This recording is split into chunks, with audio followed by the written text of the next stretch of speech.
You can't go out playing golf having fun. Fun. Senor, you have obviously never played Wingfoot. It don't matter if you win by an inch or a mile. Winning's winning.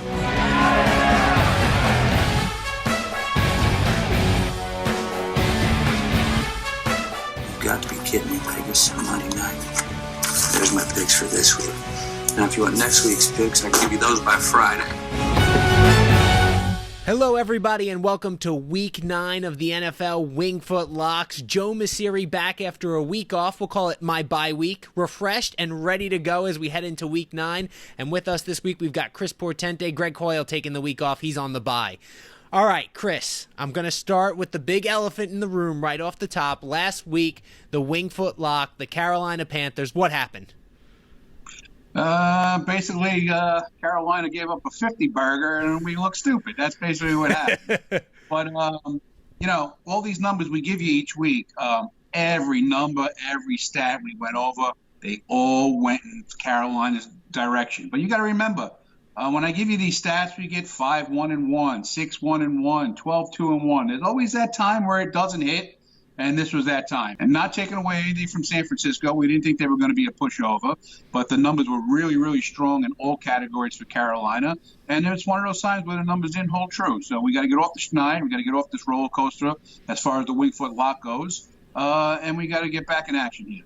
All right, so I want to ask you, though, did you take more away from that game about San Francisco, and are you changing your thoughts on San Francisco? Because I think there's a couple of times this season that we've been waiting for San Francisco to slip up, and they've been true, obviously going into the Thursday night game where they're 10.5-point favorites against the Arizona Cardinals this week. No, again, like I said, I wasn't expecting Carolina to be San Francisco to be a pushover, and I'm not really necessarily waiting for them to get tripped up. But when teams go undefeated, there's usually that spot where they're vulnerable. And when all the numbers and info and stats we had this week, I really thought that this week that was a vulnerable spot, but the numbers didn't hold true. So we just got to keep moving along. All right. No, not taking anything with them, and I think they're solid. Their running game is speedy and quick and hard to defend. Yeah, they're definitely deep there. All right, enough looking in the rearview mirror. Let's look ahead to this week, Week 9. We've got plenty of winners on tap for you this week, just like we had in the podcast last week, obviously the Wingfoot Lock notwithstanding. So the first game we're going to start with is the Chicago Bears +5 at Philadelphia this week, taking on the Eagles. Now, the Eagles coming off their biggest win of the season as they went into Buffalo and won 31-13, while the Bears are coming off a disappointing loss to the Chargers at home. Eddie Pinheiro missed what would have been the game-winning field goal in that one. 17-16, the Chargers held on to win. So, Chris, you like the Bears getting 5 in this one. Why? All right, well, pretty much, let me just start out by saying, despite the Wingfoot Lock being on a roller coaster thus far, all our games on the podcast and all these games we've been breaking down in our podcast picks, we've been hitting at a real nice clip. And mainly, a couple of those last clips we've been making money, last picks we've been making money on because of that October trend we've been following. And we made a lot of money on that October trend with the Saints and a couple of other teams. October's gone. 12 months away. Get back to October. Yeah, taxes, and the Saints in October was our theme for October. You got one for November? I got a couple of things brewing here for November, so we're going to try and leave off where we'll try and pick up where we left off in October and move into November. So if you want to hit the Bears first, we'll go to the Bears. So keeping these November stats rolling, keeping November in mind. Not to mention November is my birthday month, Joe. So feel real lucky in the month of November. Just want to throw that out there. I know, steaks and martinis. That's the birthday wish every year. Absolutely. But enough about me. Let's get on to the Chicago Bears. All right. The Chicago Bears this week are getting 5 points from the Philadelphia Eagles on the road in Philly. Again, I deem this to be a quarterback disaster over there in Chicago. All you guys know how I feel about Mitchell Trubisky, but you also know that I have some faith in Chicago's defense. So having said that, here's a couple of stats for you. In the past 13 games, the Philadelphia Eagles are 4-9 against the spread in home games. They're 8-5 straight up, but they're 4-9 against the spread in home games. All right. And also, I've told you in the past, I've given you the stats. Philly in these 1 p.m. games, not great numbers there. Just not great numbers. And we've hit on that angle in the past. All right. And here's the kicker stat. The kicker stat why we're going to roll with November and why I like the Bears. Matt Nagy, who was 4-0, both straight up and against the spread in November games since being hired. 4-0 against the spread in November since being hired. Now, if you remember, 2 picks ago when we took the Saints in one of those October games, Greg kept telling us how he wasn't a believer in Teddy Bridgewater, and because all these stats were based on Drew Brees. But we had that one game where the Saints and I'm drawing a blank. The coach's name of the Saints. Sean Payton.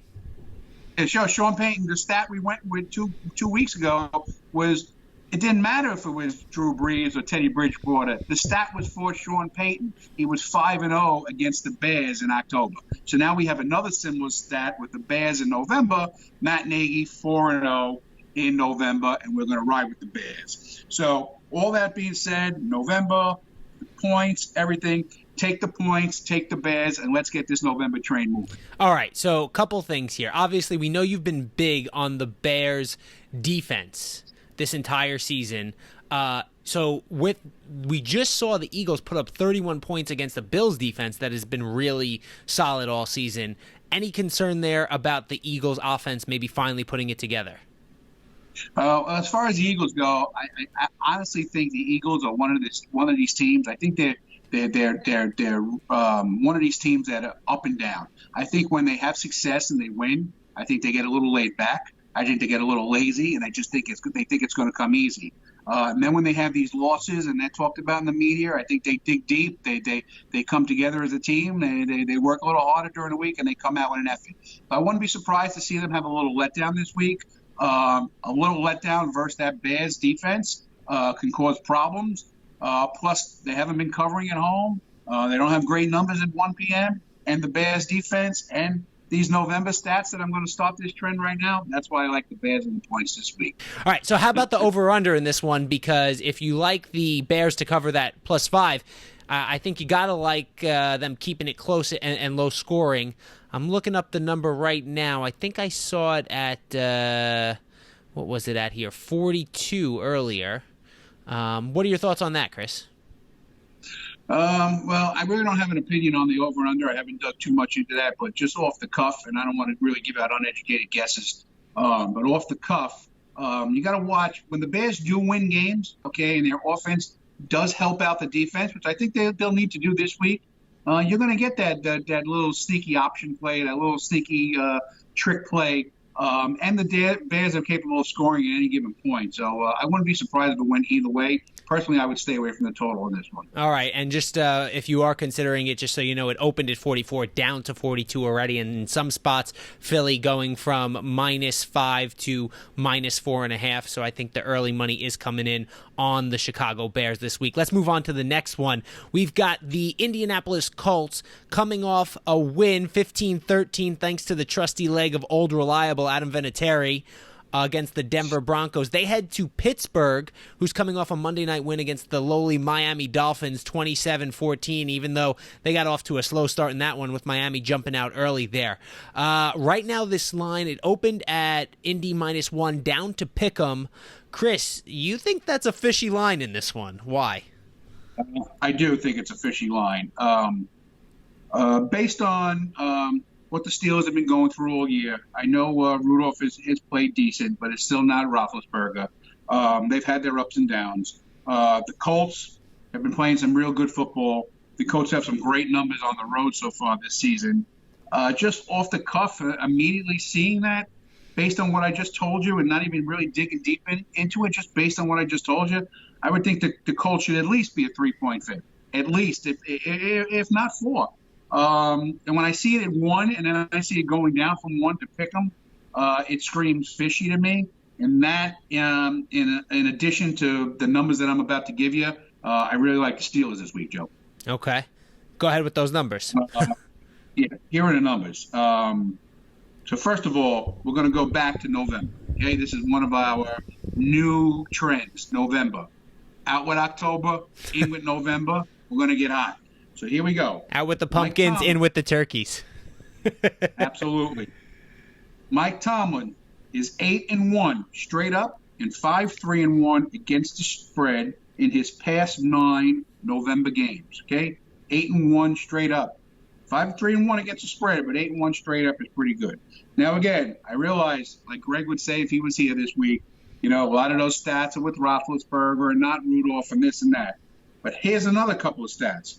The Steelers have won 5 straight games against the Colts. Okay, and in the past 13 games, Pittsburgh has been a home dog. In the past 13 games, when Pittsburgh was a home dog, they're 8-4-1 against the spread. Okay, those are serious numbers. I think Pittsburgh has a lot of pride. I think they like to protect their home field. I think the fact that they beat the Colts in the last 5 games is a good number.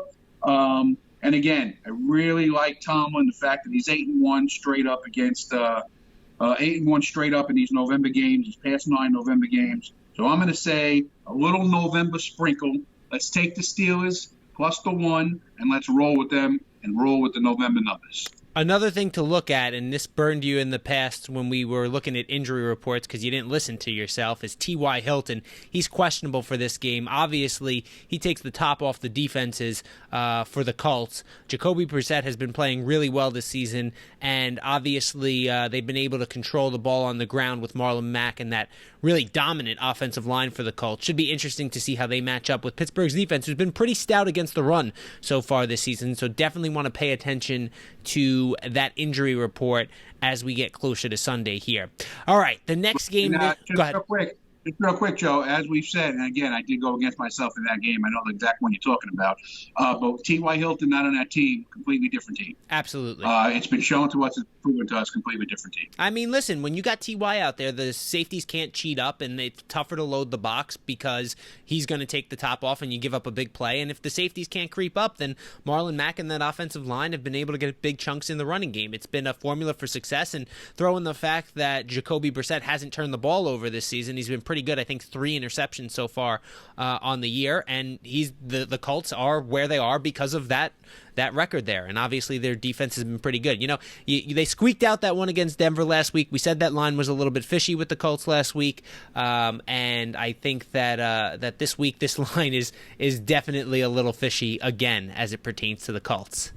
All right, with that being said, let's hop across the pond as we go over to London, England, for London's home team, as I like to call them, the Jacksonville Jaguars. They are getting 1.5 points as they face the Houston Texans this week. Now, last week, the Jaguars are coming off a win against the Jets 29-15, while the Houston Texans, in what was Greg Hoyle's Better Beware game of the week last week, got the win, but just 27-24 as they didn't cover against the Oakland Raiders. Both teams obviously going into the bye next week. And the big injury in this one off the top, J.J. Watt likely done for the year for the Texans. So this is one that I have been on. I'm really big on Jacksonville as they go to London. And Chris, I'll let you give the underdog stat in a second as it pertains to Jacksonville because you looked up that nugget. But Jacksonville just generally has played their division teams tough. These two teams played earlier in this year. Jacksonville was, I believe, a 7.5 point underdog, depending on when you got it. And Houston won 13-12 in that one. Gardner Minshew actually drove the ball down the field late, wasn't able to capitalize, and the Texans came away with the win. Jacksonville, I think, is clicking right now, and I think we're looking at two teams headed in opposite directions, especially when it comes to health. Houston's injury report right now looks like an absolute mash unit. They've got, obviously, I mentioned J.J. Watt. They've got a bunch of injuries on the offensive line as well, and I think that could be a real struggle for Deshaun Watson. Also, Will Fuller not there to take the top off the defense for the Texans. He's had some drops. He's not quite the receiver that T.Y. is for the Colts, but he can definitely, that speed forces those safeties to take another step back. And without him, I think it's going to be very difficult over there. Listen, Jacksonville has played multiple times over in London, and I think they play some of their best football. This is a 9:30 start, and I think Minshew Mania heads across the pond. I'm going to roll with the Jaguars in this one, take the 1.5, and I think they win this one outright against the Texans. Chris, your thoughts? I agree with everything you said, Joe, and I like the Jaguars in London this week as well. Before I get to that stat we found on the Jaguars, in regards to the Texans, J.J. Watt being gone, big loss for that team. Big loss, not only for on the field, off the field, what he brings to that team in multiple levels. The other thing too is I don't know if you've been watching a lot of the shows this week. All of a sudden, they're praising Deshaun Watson. Now, don't get me wrong. I'm not taking anything away from Deshaun Watson. He's had a great career so far. Probably going to be a star. Going to have only going to move forward. But he made one play. Okay, he got hit in the eye. He got cut, and now all of a sudden he's a god. And I just don't like when single players get all this attention all week. I think the NFL has a way of bringing you back down to reality pretty quick. With all the parity in this league. So that's one thing I don't like too much. But as far as the Jaguar goes, I don't know if anybody knows, because we didn't know until just recently when we were able to dig it up. There's only been 4 dogs who have been able to cover in these London games. And we're talking 27 games at this point, right, Chris? We're at the 27 games. 27 games, and there's been 16 road dogs. Again, and I don't buy into this home road thing. I understand they have to do it for logistics, but anyway, having said that, there's only been 4 dogs who have covered. Okay, and out of those 4 dogs, 3 times have been the Jacksonville Jaguars. And who was the underdog this week?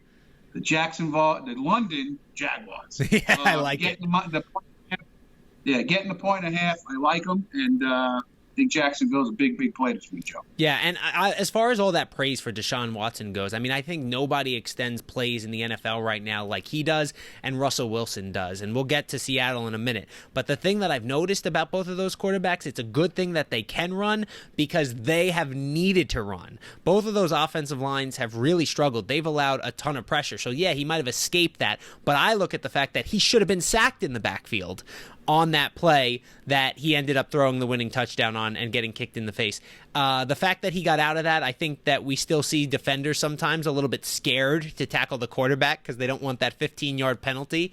And I'm not saying that's what happened in this case, but we've seen it happen a couple of times where guys slip away because they want to gently put the quarterback on the ground to avoid that roughing the passer call.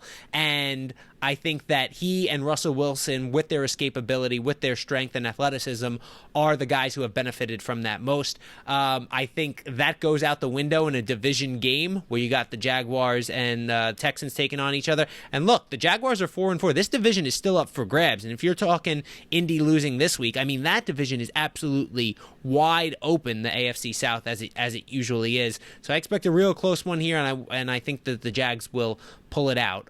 So I'm rolling with Minshew Mania and the mustache. All right, let's move on. We're going to go to Seattle. I mentioned Russell Wilson there and his offensive line. This week, they play host to the Tampa Bay Buccaneers, laying 6 to the Bucs. The Seahawks are coming off a 27-20 win against the Atlanta Falcons in Atlanta, a game where they really had it wrapped up in the first half and then kind of almost let Atlanta come back a little too much into that game with Matt Schaub throwing for, I believe, 460 yards. And then we've got Tampa Bay, who's coming off a tough loss to Tennessee, 27-23, 4 interceptions for Jameis Winston in that one. And still, if not for a call that a fumble that was overturned, which would have been returned for a touchdown, maybe Tampa Bay ends up winning that one outright there in Tennessee. So, Chris, you are going with the underdog in this one, the Tampa Bay Bucs. Why do you like Tampa in this one? Well, first of all, we were hosed last week, Joe. We were hosed. You said it. I like the Bucs. That was an absolute fumble. They showed a replay. It was a clear fumble. Guy took it 90 yards to the house, and that was the game. Despite the quarterback Winston playing horrible and loosey-goosey with the ball, despite all that, we were hosed. But like I said, not living in the past. We're moving on. No words, no excuses. Let's go. All right. So this brings us to the Bucks. All right, I like the Bucks this week, getting 6 points from Seattle in Seattle. I like it so much, I'm putting the hashtag on it, the Wingfoot lock. Lock it up. All right, now listen, we've been on a roller coaster. Okay, I understand we've been on a roller coaster, but like I've been telling our viewers, the podcast, the games we break down on the podcast, and our podcast picks have been hitting at a great clip. So like you said a couple weeks ago, if you just want to go to the Instagram page and cherry pick the hashtag, we're not doing so great this week. We're on a roll this season. We're on a roller coaster. But if you listen to all that games and make some educated choices on how you want to put your wagers in, you're making money. That being said, listen, wait. That being said, it's not like you're losing a ton of money if you've gone with the Wingfoot locks. You might be down the vig for the season. So you've had a lot of entertainment and you got a couple bucks out of your pocket depending on what you put it on. And we are ready to go on a streak starting this week. So go ahead. Right. We're all about going on streaks and big winning streak. We don't like this up and down nonsense. All right. So let's get off the roller coaster and let's go. So this week, we're going to go with a stat that has been very, very, very favorable to us in the past. And the stat, like I said, involved the Tampa Bay Buccaneers. Okay? They're getting 6 from Seattle on the road, and here's one of the big things. Okay? The Bucs are one of the best West Coast teams in football. Okay? One of the best West Coast teams in football. Over the past 10 years, the Buccaneers have played in the Pacific time zone 8 times. They are 7-1 straight up, and 6-2 against the spread in those games. And that includes, if you remember a few weeks back, Joe, when they went to L.A. to play the Rams and they were getting points, and we liked the Bucs, okay? They put a 40 burger up on the board, and they won that game outright, okay? So they proved that stat in that game, and they're coming right back again, okay? Now, on the flip side, the Seahawks, okay, in the past 5 home games. Now this is pretty shocking, Joe, because we all know how that home field advantage used to be a big thing for the Seahawks. Okay, but as for the Seahawks, in the past 5 home games, they are 0-5 against the spread. That's hard to believe, but it's true. Yep. The Seattle Seahawks are 0-5 against the spread in their last 5 home games. All right. So with all that being said, okay, I like the Bucs. I like the points. And that's going to be this week's Wingfoot lock, and we're going to get back on track this week. Hopefully, Winston is back in his comfortable position out there on the West Coast. Hopefully, he knows how loosey-goosey he was last week and, tightens up a little bit. And I like the Buccaneers to go out there and get the job done, getting the 6 points. All right, since it is Thanksgiving and it's the season of gluttony, I'm going to throw a little another helping on top there when it comes to the Bucs. Seattle, you mentioned obviously 0-5 against the spread. If you think about their games this season, they've lost outright to the Saints and Ravens and have 2 1-point wins, week 1 against Cincinnati and then against the Rams on Thursday Night Football, a game they should have lost had Greg the Leg not missed a field goal again at the buzzer that would have won it for the Rams. So they probably should be just 1-3 at home so far this season. A big reason for that for me is the defense, right? Seattle is known for their defense. They were built on Legion of Boom. Well, so far this year, they're near the bottom of the league, giving up 6.2 yards per play on that defense. And again, we just saw Matt Schaub put up 460 yards throwing. Look, Jameis Winston throws the ball down the field. Bruce Arians likes to do that. I think that he forces the ball too many times, and that's why they end up turning it over, and turnovers are really what have plagued the Bucs, what have plagued Winston so far this season. But that Seattle secondary is not what they used to be, and on top of their already poor performance this year, they just lost their starting safety, Tedrick Thompson, who's on IR. I think he's gone for the season for Seattle. They were already thin in the secondary. I don't think they're going to be able to replace their starting safety overnight in this one. And I think the wide receivers of Godwin and Evans might be the best duo in the league right now in terms of wide receiving tandem. And I think that they are going to put up big numbers against Seattle this week. I say take the points with the Bucs. I wouldn't be surprised if they win outright. And I'm going to give you one more reason why. If that wasn't enough, here's dessert for you. I always look at spots, right? This week is a total look-ahead game for the Seattle Seahawks. Next week, they play the San Francisco 49ers, the undefeated San Francisco 49ers in their division on the road on Monday Night Football. So if you think they don't have an eye to next week, Seattle, then you got something else coming. I say take the Bucs this week, take the 6, and maybe a little sprinkle, a little Salt Bay, as we like to do, on the Bucs outright for the hashtag Wingfoot Lock of the Week.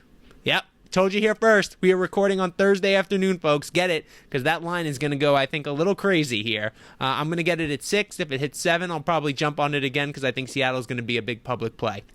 All right, one more game for you. Oh, no, 2 more games that we wanted to discuss for you. First, we will talk about the Minnesota Vikings in Kansas City. I'm not going to give you a big lead up to this one because still a lot of questions as we're recording here on Thursday about whether or not it's going to be Pat Mahomes or Matt Moore for Kansas City in this one. But still, Chris, you like the Vikings in this one and want some have some things that people should look out for if they're going to play this game. Go ahead. Right, I like the Vikings, but we need a certain scenario to take place in order to put some shekels on the Vikings. And so it's a little better beware, but I'm still going to give our people what they need to know. So currently there's no line in this game, and of course that's because we're waiting on Mahomes. Andy Reid, left the door open for Mahomes to come back. Personally, I don't think he's going to play in this game. And if I'm correct, we're going to take the Vikings, and here's why. Andy Reid's teams always have tended to struggle to cover the point spreads against NFC teams, okay? And in the past 8 games versus NFC teams, the Chiefs are 1-6-1 against the spread, all right? 1-6-1 against the spread in their last 8 against NFC teams. Those are not good numbers, okay? And on the flip side, as for Mike Zimmer, the coach of the Minnesota Vikings, since he's been hired in 2014, the Vikings are 16-4 versus AFC teams. So that's a big disparity there. 2 complete opposite sides of the coin. So now let's just say Mahomes doesn't play and I'm right, and they go with Matt Moore. If that line is somewhere about 5, 5.5, 6, I'm not more comfortable laying more than 6 on the road because the Chiefs still have weapons. If we can get it at 5, 5.5, 6, hopefully less, but I'm not comfortable laying anything more than 6 on the road. We're going to take a shot and put a little sprinkle on the Vikings. We're going to trust their defense to shut down Matt Moore. He's been playing above his head in the last couple of games, and that's why I like the Vikings. But it has to be that scenario, those numbers, otherwise I'm staying away. I think that this is interesting because even if Mahomes does play, there's a scenario here where I just look at Minnesota and I look at that Colts team that beat the Chiefs outright this season. And I think that Minnesota has the same recipe on defense and offense. With Dalvin Cook, I mean, he's absolutely running like a madman this season. And I think that will help Minnesota keep the ball away from Kansas City. So I'm sorry to Adam Thielen. Oh, well, actually, he's probably still out for this one. But Stephon Diggs, I'm sorry, we're not going to give you the ball this week. We're going to run the ball. We're going to pound the rock with Dalvin Cook to keep the ball out of Kansas City's out of the hands of Kansas City's offense. And I also think on the defensive side of the ball, they match up well in the secondary where they can go one-on-one coverage and bring pressure against that Kansas City Chiefs offensive line. So I'm with you on that one. Again, still too many questions for me to even really think about this without knowing if Mahomes is going to play. I think sometimes how late in the week that comes to light is also something that can affect a game plan going into it. And I think it is a very different game plan when you've got Mahomes in there versus, obviously, Matt Moore, who hasn't looked bad. Though in the games he's played. All right, another game I wanted to talk about is Green Bay, the Packers laying 4 as they head to LA to take on the Chargers. Now, Green Bay coming off a win against Kansas City, 31-24. That was a little bit of a shootout there on Sunday Night Football. And then the Chargers, as we said earlier, coming off that 17-16 win against the Bears, a game that they should have lost. Joey Bosa, I know the Bosa brothers both were defensive players of the week for San Francisco and for the Chargers, so having a big impact on the game. The Chargers defense seems to be playing a little bit better right now, but I think when you look at the fact that they played a Chicago Bears offense that has absolutely struggled this entire season, I'm putting more weight on the fact that it's Chicago than on the fact that it is the Chargers defense. Also, Aaron Rodgers and that offense have been coming together. You look at what Aaron Jones has done for the Packers since that game against the Cowboys where he scored 4 touchdowns. He has remained hot. Now he's going to get his favorite weapon, Devontae Adams, back as they take on the Chargers, and I think that he's only going to get better. This is after they had 4 touchdowns from Jones against the Cowboys. Rodgers had a perfect passer rating against the Raiders a week later. And then last week they put up 31 points against the Kansas City Chiefs. I think this offense is clicking right now, and the defense is much improved. I will throw in the fact that the Chargers have been in a little bit of disarray all season, and they've got a Thursday night game against the division rival Oakland Raiders coming up next week for them. A little bit of a look ahead, where as the Packers return home to take on the Panthers, so no real look ahead for them there.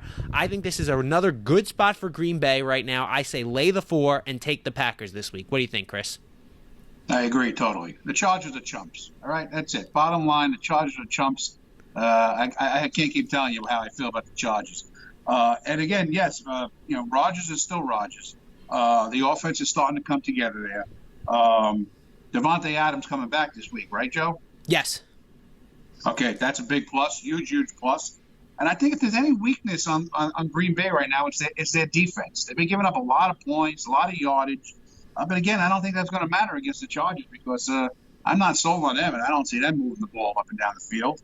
And I just think this is a good spot for Green Bay, and I think they're going to go in there and do what they do. I think the chump Chargers will do what they do, and they have the fact that they're not playing good football. They have this scheduling and the travel thing working against them. So I can't see the Chargers doing anything successful in this game. Excellent. And before we leave you tonight, we want to give you one last Better Beware. I think this is becoming one of our favorite segments on here. So the game we're looking at this week is New England headed to Baltimore to take on the Ravens. New England 3.5-point favorites at last check on this one. Chris, you think there are some numbers that might want to keep some people off of the Pats this week? What did you see there? All right. Well, first of all, by no means am I betting against the Patriots. I just can't seem yet. Yeah, maybe one day down the road. But yeah, I just can't bet against Brady and the Pats and the Belichick right now. All right. But having said that, like we spoke before, when teams are undefeated, you kind of look for spots where you think that record's going to get snapped. Okay, because the chances of teams going undefeated for a whole season are slim and none. Even though the Patriots have done it before, and if anybody's going to do it, it's probably going to be them. But if you're looking for a spot, yeah, maybe this week, and I'm going to tell you why. Since Harbaugh took over for the Ravens in 2008, the Ravens are 12-1 straight up in home primetime games. 12-1 straight up in home primetime games, and they are currently on a 10-game winning streak out of that 12-1. Okay, keep that in mind. New England, they are 10-5 straight up and 9-6 against the spread in their past 15 night road games. Okay, now those numbers aren't horrible, but those aren't Patriot numbers. And if I remember, we dated back to last year, and I can't remember the exact date, but I believe the Patriots played the Bills, if I'm not mistaken, on a Sunday night game or a Monday night game, and they came out flat.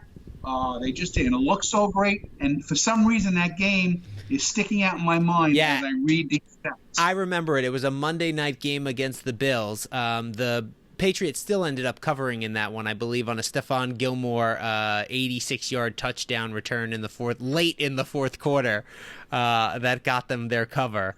I don't remember who the quarterback was for the Bills in that game, but I feel like they had to bring him out of retirement, and I'm not exaggerating or using an hyperbole. I think their quarterback had come out of retirement for that game, probably Josh McCown, because he's forever there. But no, it was definitely an interesting scenario. The Patriots probably should have won that game by about 40, but barely ended up covering. Right, so I just remember they coming out flat, struggling through the whole first half, and barely covering against a team they should have bowled out. And now they're playing a team that's playing good football, got some weapons, and they can do things. So, again, not going to take anybody in this game. I'm not going one way or the other. And like I said, I can't bet against the Patriots, but I just want to put these numbers out there. So this might be a spot if you want to stay off of New England, or maybe take a little sprinkle to see if this is the week they get tripped up. This may be the spot with those numbers in mind. But I'm just throwing it out there. And personally, I'm staying away, but I'd like to see how this game plays out. And I know, Chris, you like to read the tea leaves that are the betting lines and number moves that we see early in the week. So I'll go and play that role for this game. This game opened at New England -6.5. It's down to 3.5 already. That's despite the fact that 73% of the money is coming in on the Patriots early, which means the big money is coming in on Baltimore. I always get a little scared that maybe we already missed the value in that one when a line moves 3 points like that. It might be too late to get on Baltimore's side. However, it tells me that somebody who knows something in there is heavy on the Ravens this week. And look, if you look at what the Patriots have done this season, they've done it with their defense, not their offense. And if not for a couple fumbles by Nick Chubb going into the end zone there for Cleveland, that game that was 27-13 maybe is a heck of a lot closer than it ended up being in the final score, especially that second one when he broke an 80-yard run there and I think fumbled inside the 10. So if Baltimore can hold on to the ball, they're at home on that's the Sunday night game. Definitely interesting. The better beware pick or game of the week is the New England Patriots headed to Baltimore for this one. All right. So to review, go ahead. Last point before we wrap up, Joe. Yep. In regards to that line moving down, you gotta watch that a little bit, because last week with our Wingfoot lock pick, the Carolina Panthers, that line opened up at 6, and then right before during the week it was 5.5, 6, went down to 5 in most places. By the time that game went off, that had dropped all the way down to 4.5. Kind of what's happening now, and what happened? They lost. They gave up 50 points and got smoked. But that wasn't. But that wasn't a reverse move, Chris. So we're seeing this one in that case. The majority though was still on the Panthers. That brought the line down. Right, we're getting the reverse move in this one where the majority of the bets are coming in on New England, but the big money, but the big money's coming in the opposite on Baltimore. So we got one of those reverse line moves in there. All right, so with that being said, to wrap it up one more time for everybody out there, this week our picks are Chicago +5 at Philadelphia. I'm sure Greg Hoyle is going to have an opinion on that one to weigh in with. We like the London Jaguars taking on the Houston Texans, getting 1.5. Chris is saying the fishy line of the week is Pittsburgh at either -1 or pick'em against the Indianapolis Colts. He is saying there's a scenario where you should look to play Minnesota against Kansas City as we wait for Pat Mahomes' status for that game. We like the Green Bay Packers laying 4 as they head out to face the Los Angeles Chargers. The Wingfoot lock of the week is the Tampa Bay Buccaneers +6 as they head to Seattle. And then the better beware game of the week is the New England Patriots -3.5 as they head to Baltimore to take on the Ravens on Sunday Night Football. We are recording this on Happy Halloween, so we hope there are plenty of treats, not too many tricks for you and all of our football friends out there this Sunday. For Chris Portente, Joe Messeri, and Greg Hoyle on his bye week, thanks for listening to this edition of the Wingfoot Locks. And remember, it's not whether you win or lose, it's whether or not you cover the spread. Talk to you next week, everybody.